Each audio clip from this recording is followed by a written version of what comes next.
একটা গল্প শেয়ার করব আপনাদের সাথে। একটা গ্রামে একটা কাঠুরে ছিল। সে খুব পরিশ্রম করতো, সারাদিন কাঠ কাটতো, কিন্তু তার কোনো উন্নতি ছিল না। মানে সে শুধু পরিশ্রম করে যায় কিন্তু উন্নতি নেই। তো একদিন রাস্তায় একটি মুরব্বির সাথে দেখা হয় তার। তো ওই মুরব্বি জ্ঞানী লোক জ্ঞানী লোককে বলে আর কি, যে আমি তো সারাদিন অনেক কষ্ট করি, অনেক পরিশ্রম করি, কিন্তু আমার কোনো উন্নতি হচ্ছে না। তো কী করবো আমি?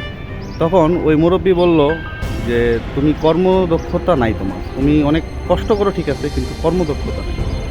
তো সেদিন সে এটা খুব মাথায় নিল এবং সে প্রায়শই চেষ্টা করলো যে নতুন নতুন কিছু করার, এবং সে চাইতো যে ওই কাঠ দিয়ে সে অনেক কিছু বানাতো এবং সেটা বিক্রি করার চেষ্টা করতো এবং ইনভেনশন করার চেষ্টা করতো।